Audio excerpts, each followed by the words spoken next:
नमस्कार दोस्तों, आप देख रहे हैं यूपी न्यूज़ 9 और मैं हूं अनूप श्रीवास्तव।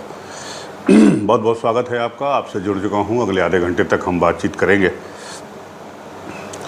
खासकर दो विषयों पर।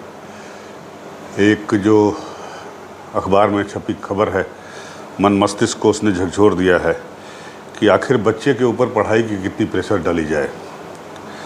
दूसरी, आज से आपको पता है कि वर्ल्ड क्रिकेट कप का टूर्नामेंट जो है हमारे यहाँ शुरू हो रहा है। न्यूजीलैंड और ऑस्ट्रेलिया का आज पहला मैच है नरेंद्र दामोदर दास मोदी स्टेडियम अहमदाबाद में। और ये अब आपको वर्ल्ड कप का सीज़न जो है वो 19 नवंबर तक चलेगा, ऑलमोस्ट छठ पूजा तक। तो बने रहिए, अगले एक सवा महीने जो हैं आपके जो है त्योहारी खुमारों से भरे रहेंगे, क्रिकेट के बुखार से भरे रहेंगे। तो सबको नमस्कार है मेरा, जो लोग हमसे जुड़ चुके हैं और जो लोग जुड़ेंगे।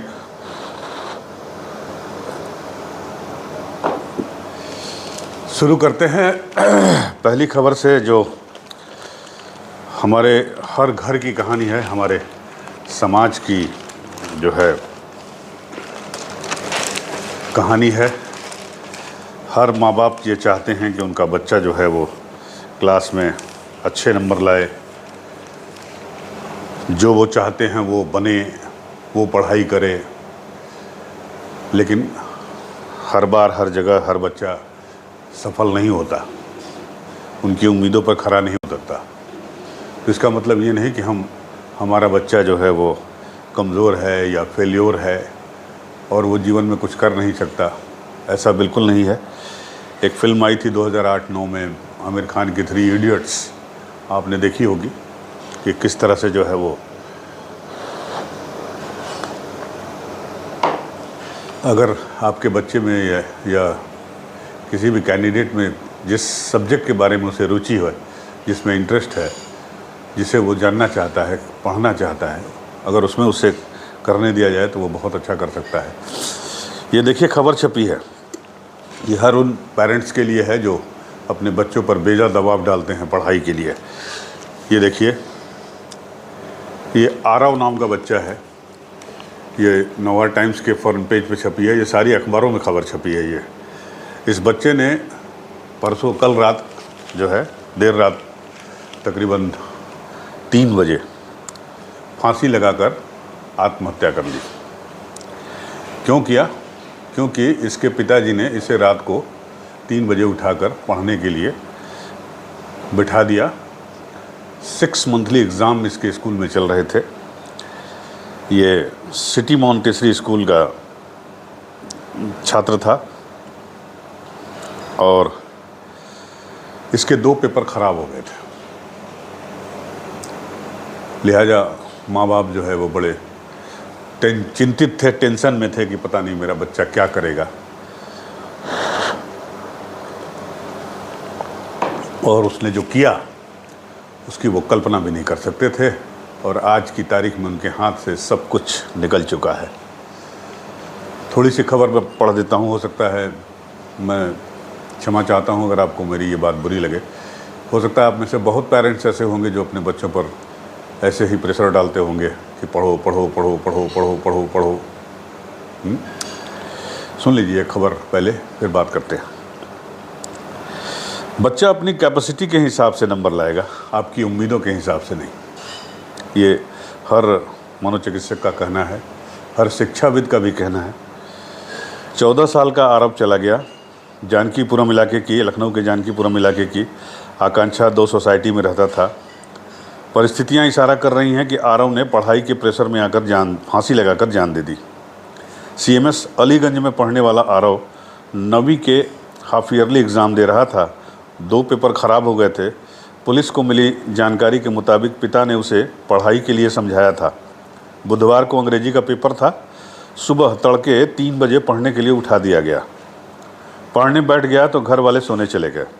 सुबह 6 बजे सोसाइटी के पार्क में टहलने वालों ने देखा कि आरव का शव झूले से लटका है।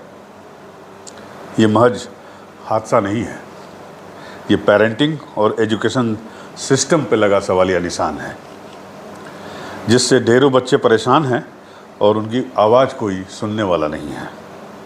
आखिर किन परिस्थितियों में तरुणाई की दहलीज पर कदम रखने वाले आरव को इतना बड़ा कदम उठाने पर मजबूर किया, उसे समझने के लिए हमने बात की KGMU के बाल मनोचिकित्सक डॉक्टर विवेक अग्रवाल से। डॉक्टर विवेक का कहना है कि हर बच्चे की अपनी एक क्षमता होती है। यदि वह पढ़ाई पर ध्यान दे रहा है और उसके नंबर उतने अच्छे नहीं आ रहे हैं तो इस पर ज़्यादा दबाव नहीं बनाना चाहिए। इसका मन तो पढ़ाई में लगता ही नहीं है। आपके इस छोटे से वाक्य का बालपन पर गहरा असर होता है। आपका बच्चा अपनी कैपेसिटी के हिसाब से ही नंबर लाएगा, आपकी उम्मीदों के हिसाब से नहीं। ये बात माता पिता को हमें आपको समझनी होगी। बच्चों का नंबर कितना आएगा और उसके हिसाब से आप उसको प्यार करें, ये नहीं चलेगा। आरव अपने माता पिता का इकलौता बेटा था, इकलौती संतान थी। ये फ़ोटो देखिए, मुस्कुराता हुआ चेहरा इसका छपा है, जो अब इस दुनिया में नहीं है, इसलिए कि इसके 2 पेपर हाई स्कूल में हाफ ईयरली एग्ज़ाम में ख़राब हो गए थे। अब माता जी रो रही हैं और पिताजी भी रो रहे होंगे निश्चित रूप से। पोस्टमार्टम के बाद घर लाया गया शव तो आकांक्षा परिसर में सभी रो पड़े। माँ बाप तो खैर, परिवार वाले तो अलग बात है, वहाँ मौजूद जितने लोग थे सब रो रहे थे। और शव से लिपट कर माँ कहती रही, आरव मैं तुम्हें जाने नहीं दूंगी, आरव मैं तुम्हें जाने नहीं दूंगी। आरव की माँ हेमन रोते बिलखते बार बार बेटे के माथे को चूमते हुए कह रही थी कि मुझे छोड़कर मत जाओ, हम तुम्हें जाने नहीं देंगे। वह कई बार गस खाकर गिनी तो कॉलोनी की महिलाओं और रिश्तेदारों ने उन्हें संभाला। होश में आते ही फिर बदहवास होकर आरव को ढूंढने लगती, कहने लगती कि हमें इतने लोग क्यों पकड़े हो। उनकी हालत देख बेटी सोना भी दहाड़ मारकर रो रही थी। वहीं आलोक इकलौते बेटे के दुनिया से इतनी जल्दी चले जाने से सिर थाम कर रोते नजर आए। आरव CPWD के AE थे। असिस्टेंट इंजीनियर आलोक कुमार सिंह का इकलौता बेटा था। सभी उससे बहुत प्यार करते थे। पार्क में झूले से आरव का सर लटकने की जानकारी होने पर उनकी मां हेमन और बहन सोना भी भागकर मौके पर पहुंची और वहां का दृश्य देखकर हेमन पार्क में ही गस खाकर गिर गई। भाई को फंदे से लटकता देख सोना भी चिल्ला चिल्ला कर रोने लगी। आरव की मौत के बाद अब परिवार में आलोक, उनकी पत्नी हेमन सिंह और बेटी सोना, मतलब एक बहन भी थी आरव की। सोना भी CMS अलीगंज ब्रांच में 7वीं की छात्रा है। कॉलोनी के लोगों में चर्चा है कि आरव हमेशा कुछ अच्छा करने के बारे में ही कहता था। घर में भी कहता था कि कुछ अलग करके दिखाएगा। बहन सोना भी उसकी लाडली थी और उसी के साथ रोज़ स्कूल जाती थी। सुबह करीब 6 बजे पार्क में टहलने गए पड़ोसी VK त्यागी ने बच्चे का शव झूले पर लटकता देख तो दंग रह गए। उन्होंने RS मिश्रा को जानकारी दी। RS मिश्रा ने शव देखा तो फपक पड़े। वह बोले, अरे यह तो आरव है। उन्होंने आरव के पिता आलोक को जानकारी दी। वह भागकर पार्क में पहुंचे और वहां टहलने आए लोगों की मदद से आरव के फंदे से उतारा, लेकिन तब तक बहुत देर हो चुकी थी। एक दिन पहले बच्चे ने क्या किया, ये भी छपा है इस अखबार में। आपको अगर इंटरेस्ट हो तो आप सुन लीजिए। जानकीपुरम आकांक्षा अपार्टमेंट के निवासी और 9वीं कक्षा के छात्र आरव ने शायद एक दिन पहले ही अपनी जीवन लीला समाप्त करने का फैसला कर लिया था। वह मंगलवार शाम अपने दोस्त युवराज के साथ स्कूटी से रिवर फ्रंट गया, घूमा, टहला और आइसक्रीम खाई। लौटकर घर आया, घर वालों के साथ खाना खाकर बेडरूम में चला गया। रात को 1:30 बजे अपने दोस्त उज्ज्वल के मोबाइल पर मैसेज किया, अब मैं मरने जा रहा हूँ, सबका ध्यान रखना। लेकिन उज्ज्वल ने मैसेज सुबह देखा। इससे पहले आरव का शव बुधवार सुबह उसके घर के सामने पार्क में पेड़ के सहारे फंदे से लटकता नजर आया।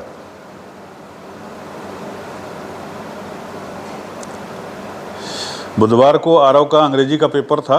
वह सुबह स्कूल नहीं पहुंचा तो प्रिंसिपल ने उसकी मां हेमन के मोबाइल पर कॉल किया। वो रो पड़ी और कहा कि आरव चला गया। प्रिंसिपल ने कहा कि वह कहाँ गया, स्कूल नहीं पहुंचा। इतना सुनते ही हेमन फक पड़ी। उन्होंने कहा कि मैम वो हम सबको छोड़कर चला गया। आरव पढ़ाई लिखाई में औसत भले ही हो, लेकिन खेल में बहुत दिलचस्पी रखता था। वो फुटबॉल का अच्छा खिलाड़ी था। स्पोर्ट्स कॉलेज के हॉस्टल में रहने वाले युवराज से उसकी अच्छी दोस्ती थी। 1 साल पहले स्पोर्ट्स कॉलेज में फुटबॉल टूर्नामेंट के दौरान दोनों की दोस्ती हुई थी। वह उसके साथ स्कूटी से रिवर फ्रंट घूमने गया था। तो ये है, सोच लीजिए अगर आपका बच्चा हाई स्कूल में है, इंटर में है, किसी भी क्लास में है और आप उसे लगातार प्रेशर देते हो, पढ़ो पढ़ो पढ़ो, वो पढ़ता भी हो, बैठता भी हो, 4 घंटे पढ़ने के बाद भी उसके एक चैप्टर उसका कंप्लीट नहीं होता हो, तो आपको लगता है कि इसका दिमाग जो है कमज़ोर है। ऐसा नहीं है। हर बच्चे की कैपेसिटी जो है ग्रास्प करने की, चीज़ों को समझने की, ग्राह्य करने की क्षमता अलग अलग होती है। अपने बच्चे के क्षमते को पहचाने, अपने बच्चे के इंटरेस्ट को पहचाने, अपने बच्चे की प्रतिभा को पहचाने कि बच्चा किस फील्ड में आपका बेटा अच्छा कर रहा है। आजकल दुनिया सोशल मीडिया के है, दुनिया सिमट के इतनी बड़ी हो गई है।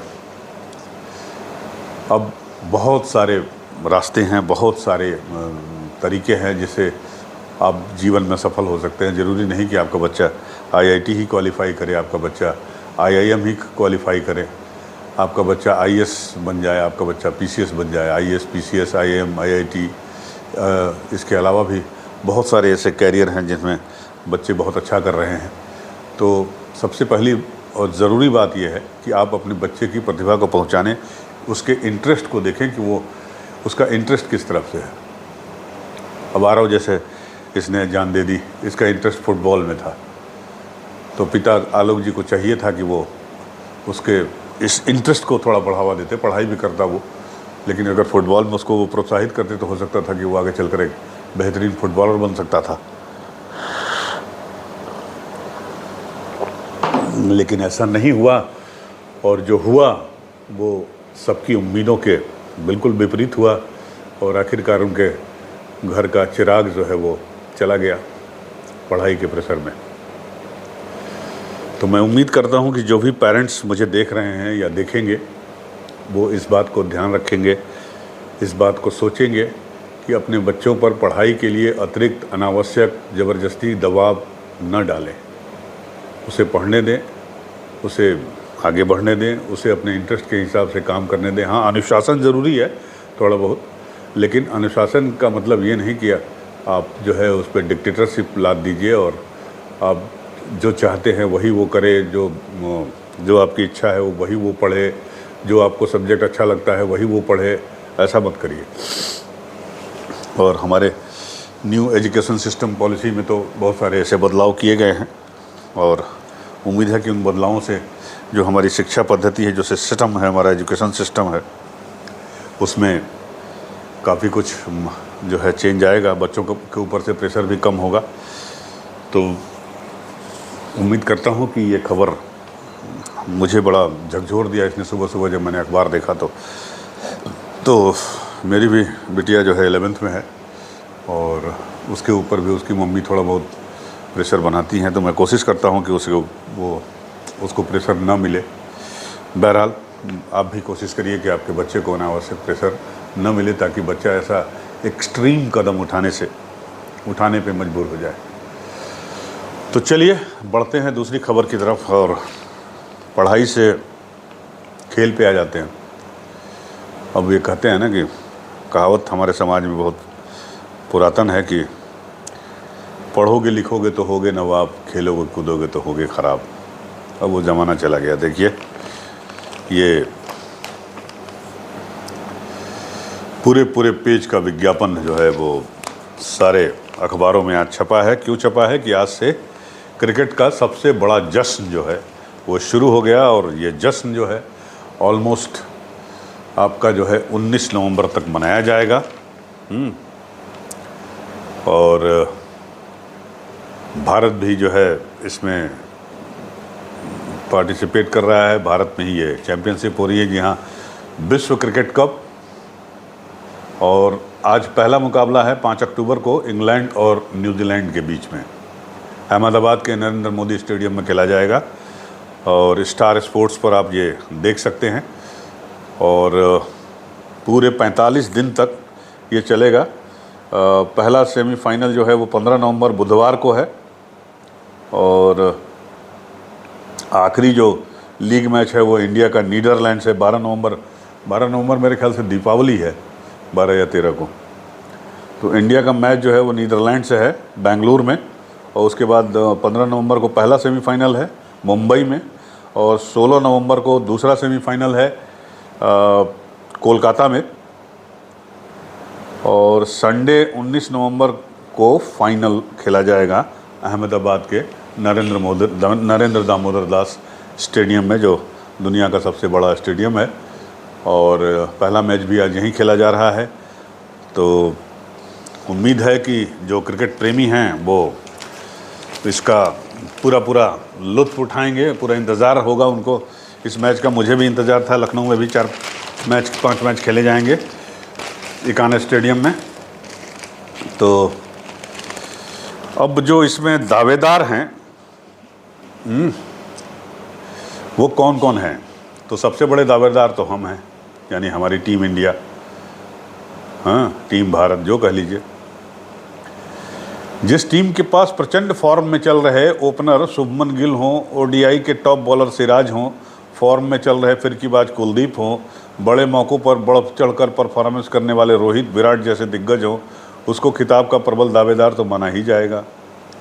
टीम अगर उम्मीदों के बोझ तले न दबे और चोट से लौटे खिलाड़ियों की लय बरकरार रहे तो फिर बल्ले बल्ले। ये नवभारत टाइम्स का अपना आकलन है, इसमें छपा हुआ है। ये देखिए सारी टीमों के बारे में जो दावेदार हैं। अब देखिए इसमें परफॉर्मेंस भी छपा हुआ है कि 2023 में सर्वाधिक वनडे इंटरनेशनल में रन बनाए हैं शुभमन गिल ने 1230 रन। 23 में, माने अभी 23 ख़त्म नहीं हुआ है, अभी तो चल ही रहा है। और 2023 में सबसे ज़्यादा वनडे इंटरनेशनल में विकेट लेने वाले अपने कुलदीप यादव जी हैं, 33 विकेट। टॉप रैंक्ड बैटर हमारे शुभमन गिल साहब हैं सेकंड नंबर पे। टॉप रैंक्ड बॉलर जो हैं हमारे मोहम्मद सिराज साहब हैं 1 नंबर पे, नंबर 1 पे। मैचों की तारीख, हमारे जो मैच होंगे वो होंगे 8 अक्टूबर, 11 अक्टूबर, 14 अक्टूबर, 19 अक्टूबर, 22 अक्टूबर, 29 अक्टूबर, 2 नवंबर, 5 नवंबर और 12 नवंबर। ये इंडिया की टीम के साथ ये तारीखें हैं जब मैच खेलेगी हमारी टीम। तो all the best team India. दूसरा जो दावेदार इसने दिखा रहा है इस अखबार के हिसाब से कि टीम के स्तंभ पाकिस्तान है।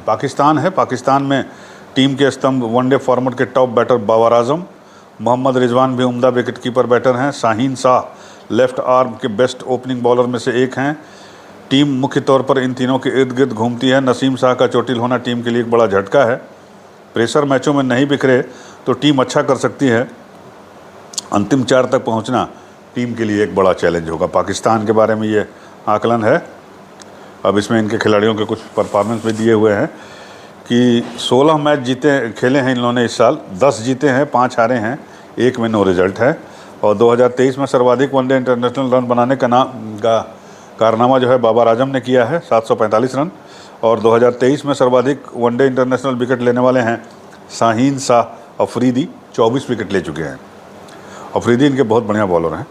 टॉप रैंक बैटर इनके बाबर आजम है नंबर 1 पे। टॉप रैंक बॉलर जो हैं शाहीन अफरीदी हैं नंबर 8 पे। इनके जो मैच हैं पाकिस्तान के वो हैं 6 तारीख, 6 अक्टूबर, 10 अक्टूबर, 14 अक्टूबर, 20 अक्टूबर, 23 अक्टूबर, 27 अक्टूबर, 31 अक्टूबर और नवंबर में 4 और 11 नवंबर। तीसरी टीम जो ये है वो है इंग्लैंड। तो मौजूदा चैंपियन इंग्लैंड की टीम में अटैकिंग बल्लेबाजों की भरमार है। उसके पास आधा दर्जन ऑलराउंडर्स हैं और उन्हें भारत में खेलने का पर्याप्त अनुभव भी है।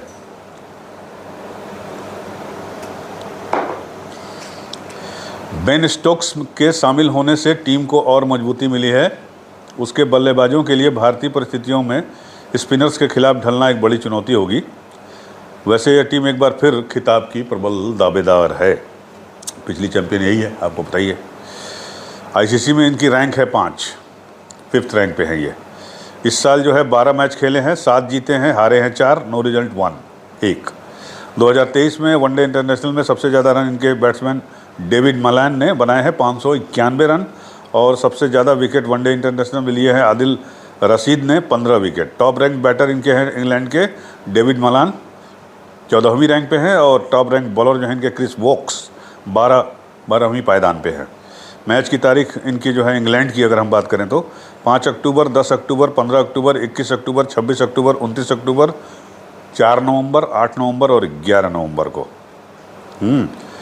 तीसरी टीम जो है न्यूजीलैंड हार गई थी पिछली बार, तो हालांकि कल जो अभ्यास मैच हुआ है न्यूजीलैंड का उसमें उसने पाकिस्तान को हरा दिया था। तो पिछले 2 वर्ल्ड कप की उपविजेता कीवी टीम ने 8 बार सेमीफाइनल तक का सफ़र तय किया है। चोटिल चल रहे कप्तान केन विलियम्स इस बार आखिरी वक्त पर टीम में शामिल किए गए। घातक पेसर उनके मतलब तेज गेंदबाज ट्रेंट बोल्ट ने भी वापसी की है। टीम के सामने कई मोर्चों पर चुनौतियां हैं, लेकिन अप्रत्याशित परिणाम देने और जीवट वाले खिलाड़ियों के रहते इसको अंतिम 4 का दावेदार माना जा रहा है न्यूजीलैंड की टीम को। तो भारत, पाकिस्तान, इंग्लैंड और न्यूजीलैंड। अब न्यूजीलैंड की जो है आईसीसी रैंकिंग जो है इस साल 6 है, इंग्लैंड की 5 है, पाकिस्तान की 2 है और भारत की नहीं दी है।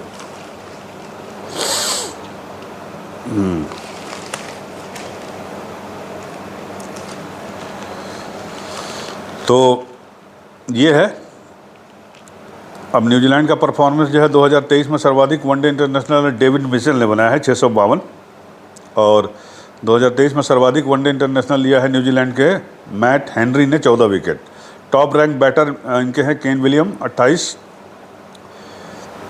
और टॉप रैंक बॉलर हैं इनके ट्रेंट बोल्ट 5वें नंबर पे हैं। मैच की तारीख, न्यूजीलैंड के मैचों की तारीख जो है न्यूजीलैंड जिससे खेलेगी 5 अक्टूबर, 9 अक्टूबर, 13 अक्टूबर, 18 अक्टूबर, 22 अक्टूबर, 28 अक्टूबर, 1 नवंबर, 4 नवंबर, 9 नवंबर। तो ये है। और इसमें एक चीज़ और लिखी है कि पिछले 3 वर्ल्ड कप मेज़बान देशों की टीमों ने जीते हैं। 2011 में भारत, 2015 में ऑस्ट्रेलिया और 2019 में इंग्लैंड ने खिताब जीता। भारत ने पिछले वर्ल्ड कप के बाद से 66 वनडे मैच खेले हैं और ये किसी भी टीम से ज़्यादा हैं। टीम ने इसमें 40 मैच जीते हैं और 22 हारे हैं। स्टार स्पोर्ट्स पे इसका प्रसारण किया जाएगा, तो आप देखिए, और जिसके पास टिकट है स्टेडियम जाने का जाके हो हल्ला करिए, मज़ा लीजिए, वो तो अलग ही आनंद है। तो अगले 1.25 महीने तक एकदम क्रिकेट का बुखार चढ़ा रहेगा। और अब आते हैं, आपको पढ़ाई से हमने खेल पे ले आया। खेल में 1-2 एशियन गेम्स जो है उसके बारे में भी आपको बता दें कि एशियन गेम्स में भी कल हमारे जो है खिलाड़ियों ने दमदार प्रदर्शन करते हुए 1 दर्जन मेडल जीते हैं। भैया भाला में तो अब हमारा सेकंड आर्मी भी तैयार हो गया भाला फेंक प्रतियोगिता में। जी हाँ, नीरज चोपड़ा साहब जैसी की उम्मीद थी, उन्होंने 88.88 मीटर भाला फेंक कर स्वर्ण पदक जीता, और उनके साथ साथ जो है उनके एक और जो है वो खिलाड़ी किशोर जेना, ये भी तैयार हो गए।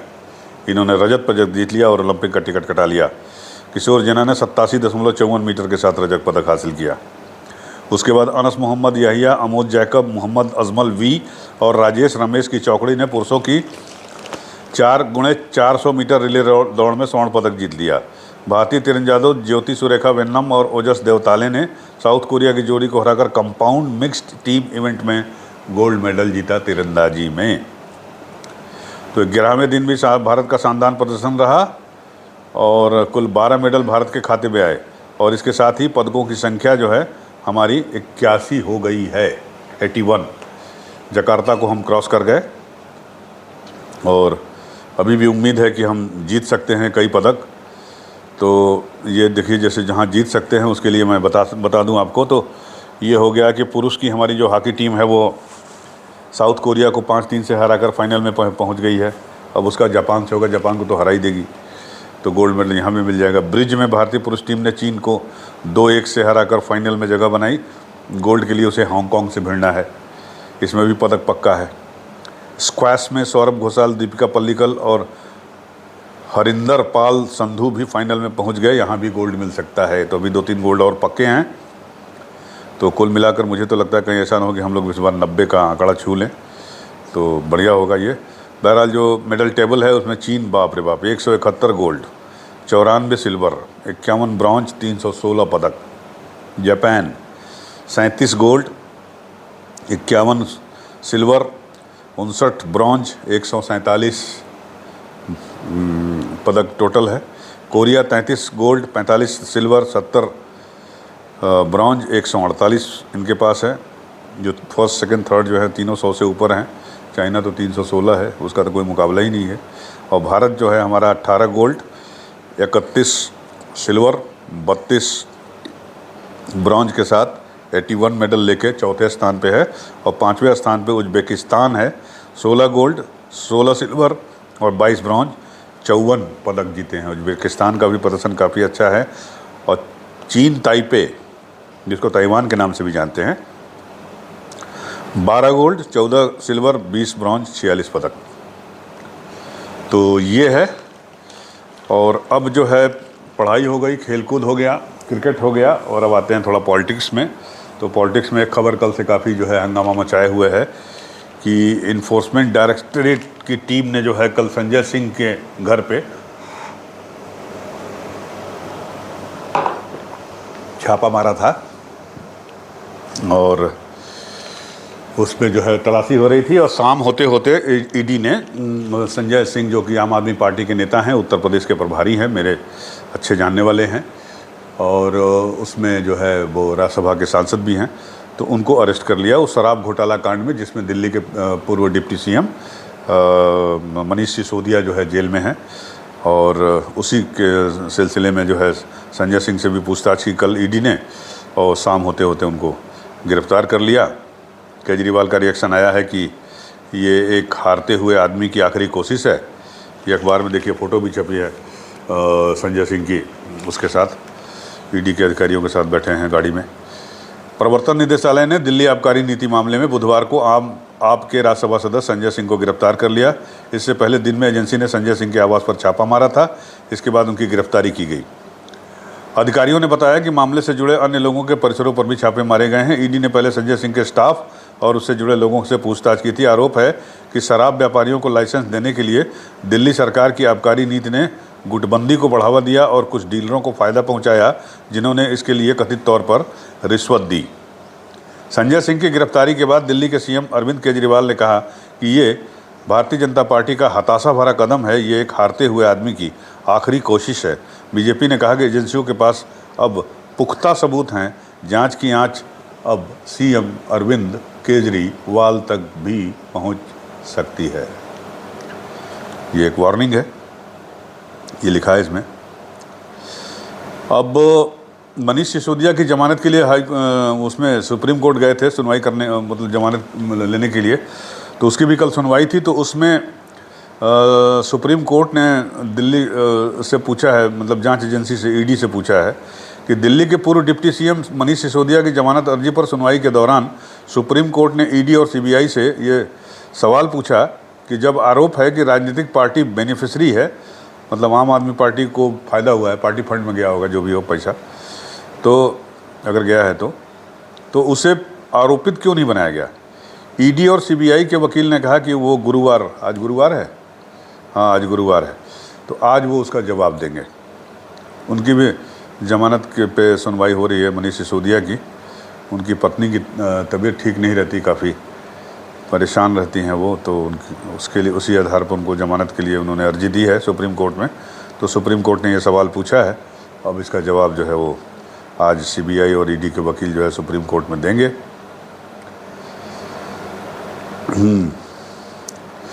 अब इसके साथ साथ ईडी की सवाल पे जो है एक और दिलचस्प खबर है कि रणबीर कपूर, अपने जो एक्टर साहब हैं, ऋषि कपूर साहब के बेटे और जाने माने फिल्म स्टार, इनको भी ईडी ने बुलाया है। कहाँ बुलाया है सुन लीजिए, 4 लाइन छपी है इसमें, फ़ोटो के साथ छपी है। ईडी ने छत्तीसगढ़ के महादेव बैटिंग ऐप से जुड़े मनी लॉन्ड्रिंग केस में एक्टर रणबीर कपूर को सम्मन जारी करके पूछताछ के लिए बुलाया है। आरोप है कि रणबीर कपूर को ऐप के प्रमोटर में से एक की शादी में परफॉर्मेंस के लिए धन मिला। शादी में गए थे डांस करने। ईडी ने उन्हें 6 अक्टूबर को रायपुर स्थित कार्यालय में पेश होने को कहा है। 15 अन्य हस्तियों की भूमिका की भी जांच हो रही है, जिन्हें पूछताछ के लिए बुलाया जा रहा है। तो ये है ईडी का आपको पढ़ाई के बारे में बता दिया, खेल कूद के बारे में बता दिया, क्रिकेट के बारे में बता दिया, और राजनीति में क्या चल रहा है ये भी बता दिया। अब आखिरी खबर मौसम से रिलेटेड है, बता देता हूँ। सिक्किम में बादल फट गया, 22 जवान बह गए, राज्य का ज़मीनी संपर्क बाकी देश से कट गया है, 10 लोगों की मौत हुई है। नॉर्थ सिक्किम में लोहनक झील पर अचानक बादल फटने से तीस्ता नदी में बाढ़ आ गई है, जिससे 8 लोगों की मौत हो गई है, 80 लोग लापता हो गए हैं, जिसमें भारतीय सेना के 22 जवान शामिल हैं। ये बाढ़ मंगलवार देर रात करीब 1:30 बजे आई।